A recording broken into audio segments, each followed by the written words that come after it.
Hi everyone and welcome back. We're currently up to tutorial 3. We are looking at simple linear regression. So thinking about the story so far with our analyses, in week 1 we started with our univariates, so this was just understanding what each variable looks like on its own. So for categorical variables we were looking at frequencies, for numeric variables we were looking at trying to define normality. In tutorial 2 we then looked at correlations. So we were looking at the relationship between two numeric variables. And we described this as being a bivariate kind of analysis as opposed to a univariate. Bivariate meaning two variables, so by two, variate meaning variables. And we said that generally speaking, in any kind of analysis, you would start with your univariates and then you would move on to your bivariates. Now today what we're looking at is a simple linear regression, and this is another technically kind of bivariate analysis in that there'll be two variables at a time, but this is considered a more formalized hypothesis test, and it's more so involved with prediction and trying to predict some outcome. Whereas if you remember something I said last week in correlation, there isn't really an IV and DV in correlation, there's just two variables. You can technically talk about having an IV or DV in a correlation, but the actual analysis itself doesn't distinguish the two. In simple linear regression, we do start distinguishing IVs from DVs. So let's jump in. We're going to start with step 1 and then we'll move on from there, and I'm going to load up my data set. Let's make sure that's loaded in. Now I've got some variables that I need to get rid of. We will look at these later. Oh. So if you just noticed, my laptop made a noise. I just highlighted two columns in my data set and went to delete them by hitting my delete key, and they didn't delete. This is a nice learning moment for everyone here. The reason why the laptop made its noise and it didn't actually delete the two variables is because I've accidentally opened up the browse window. And this is a fantastic example of the utility of the browse window, the fact that it actually doesn't allow you to delete data or to change it. So let's try that again. I'm going to the pencil, this is my edit window, and now I can highlight these two columns and delete them. Fantastic. Okay, so I now have my data set loaded up, and I can see that there are 5 different variables. I have a variable called project, which is like an ID number, it's the project number that identifies my different projects. A variable called research, representing the hours spent researching a topic. Build, the hours spent building or creating the project. A variable called innovative, which is how innovative or unique the project is. And then a variable called ratings, which is the judges' score of the project. So we're looking at science projects. I can also see that my names are all in capitals. Now this is really important because when we do start analyzing our data, we will have to refer to these variable names in capitals. If we use lowercase or anything else, Stata won't actually run. Stata will tell you that it knows exactly what you wanted to do, but that you gave it the wrong kind of variables, and it'll just say, nah, sorry, I'm not going to do this. Stata is basically a temperamental 2-year-old. Okay, so now that we have the data, let's go through our 8 steps. Step 1, research question and hypotheses. So if you look through the worksheet, you'll be able to extrapolate 3 different research questions. The first question, can we predict the judge's score for the science project from the number of hours of research the student did for the project? Research question 2, can we predict the judge's scores for science projects from the number of hours spent designing and building the project? And then research question 3, can we predict the judges' scores for science projects from their innovative score for the project? So how innovative it was.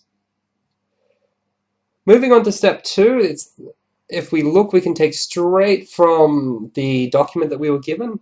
Our sampling population, the data come from a group of Year 6 students who were sent to the state finals from schools all across New South Wales. So that's our sampling population. Moving on to step 3 now, we can look at our the different kinds of variables we have in the data set, and we can start labeling these as DVs and IVs. So in all 3 cases, we're trying to predict the judges' scores. So our DV then must be the overall judge rating, because that's the outcome. That's the thing we're trying to predict. The ratings are on a score out of 50, so we can see this here. Overall judge rating out of 50. It's labeled ratings, all in capitals, and it's numeric. We have 3 IVs in this data set. We have the number of hours spent researching. This is labeled research, it's numeric. The second IV is the number of hours spent building. This is called build and is numeric. And then IV3 is the uniqueness or the innovativeness of the project, scored out of 4. This is labeled innovative and is also numeric. Now I've absolutely blitzed through those first 3 steps because we've now had 3 weeks of going through this, and moving forward I am going to move through those quite quickly. So bringing it together, the design is correlational because we're not manipulating anything. You could also say it's an observational design if you prefer. The research question involves bivariate prediction. Now this is different to when we did correlations last week, when the research question involved bivariate relations. So this is really, really important. If the question was, is there a relationship between the judges' scores and the number of hours spent researching, the word relationship would tell us, oh, okay, it's correlation. But the fact that in all 3 cases we actually have the word predict, we're talking about prediction, and that tells us it's regression. So I guess then the rule of thumb, or the takeaway message, prediction equals regression, relationship equals correlation. Now you won't always exactly see the word predict or relationship, but take that idea away. So if you're trying to predict or trying to calculate some expected outcome or score, you're talking about regression. If you're simply seeing if 2 things share a relationship in some way, then you're talking correlation. So we have prediction, so it's bivariate prediction. All of our DVs and IVs are numeric, which tells us that it must be simple linear regression. This is the most appropriate hypothesis test. Now, despite the fact that this is the most appropriate hypothesis test, we still need to go through our univariate and our bivariate analyses. And this will still involve us using correlation, because our correlation is our bivariate step when we have pairs of numeric variables. So let's move on. We're going to go through our univariates very quickly because we've had 2 weeks of this now. But just as a really, really quick summary, and like last week, I'm going to combine my univariates and my bivariate, combine my univariates together, so my univariate statistics and graphs, and then the same with my bivariates. I'll combine the statistics and graphs together rather than doing them separately. So we're specifically using numeric variables, so we're looking at the summarize command.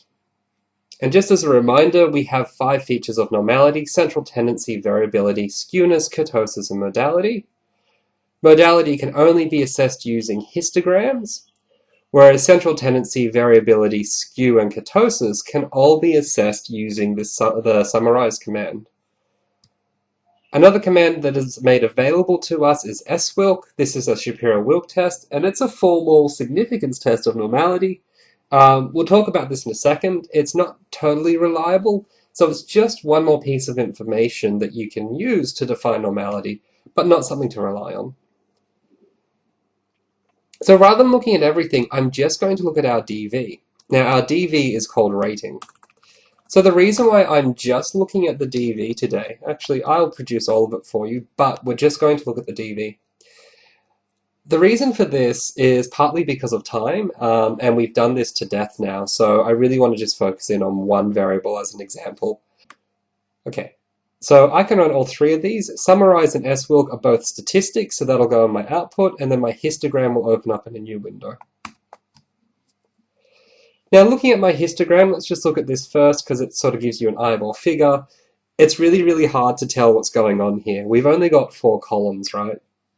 And looking at these 4 columns, it's basically a totally platypodic distribution up here with a positive skew. So let's try and actually open this up a bit. Now I've played around with the bin size, and having 8 bins or 8 columns appears to be the best way to go. And then I get this.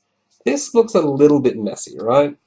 So you got a little bit of a tail here. You know, you've got one person with a score of 60 above everyone else. Otherwise, it's looking pretty platypodic. Everyone's basically between 3 and 4. You've got 3 and 4 people scoring, 10, 30, 40, 50. There's here, for this column around 20, we have 5 people in that category. So it does actually seem like it's quite a platycodic distribution. But let's go and have a look at the numbers and see how everything lines up. So this is our judges' scores. So you can see I have all my other variables here,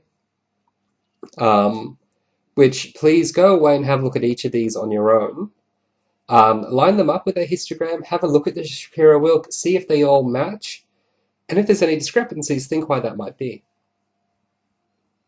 But if we look at just the judges' scores, I can see that my median is about 35, but my mean is 31.7. So there's a little bit of a difference there. However, if I look at the range, my range goes from about a score of 9.7 to a score of 65. So we're talking of a range of about 55 points. So those two numbers, 35 and 32, are actually kind of close to each other in the context of a 55-point scale. So I wouldn't be too worried about this. If I look at my standard deviation, it's certainly above 0, so I have variation.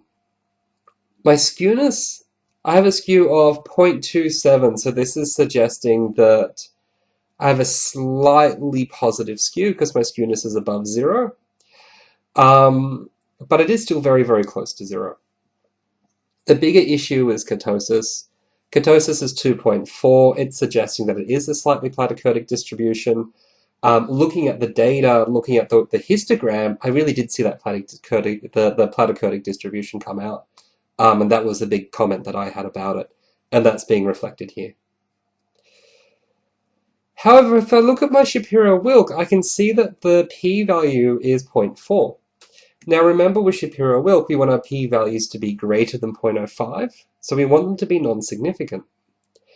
And that's exactly what I see here. My Shapiro-Wilk is non-significant. This is telling me that, according to this test, my distribution is normal, it's fine. However, I only have 24 observations. What this means is we only have 24 projects in our study. And this is a bit of a problem for Shapiro-Wilk. So basically, the reliability of Shapiro-Wilk is directly related to sample size, in that Shapiro-Wilk is most reliable when you have a sample size somewhere between about 80 to 150. The numbers are a little bit rubbery, but that's about the mark. So when you have a sample size as low as 24, Shapiro-Wilk actually turns up as being non-significant like this, even when the distribution is highly non-normal. So this Shapiro-Wilk test is telling us that our histogram showed a perfectly normal distribution, when in fact when we looked at it we said, yeah, maybe not. It looks kind of platycodic, it looked kind of flat. So the fact that we have such a small sample size, despite the fact that there was that platycodic distribution, our Shapiro-Wilk test is throwing us a non-significant result. This, in technical terms, is called a type 2 error. So in other words, we fail to find a significant effect where there should have been one. In larger sample sizes, say above 120, 150 participants, sometimes Shapiro-Wilk will start to throw significant p-values even when you have a normal distribution, so even when Shapiro-Wilk should have given you a non-significant p-value. We call this a type 1 error. So when we put all the information together, it looks like there is a platycodic distribution. Our Shapiro-Wilk is probably not too reliable at this point. So really, judges' scores probably isn't normally distributed. But that's not a big deal for regression. We can move forward despite this.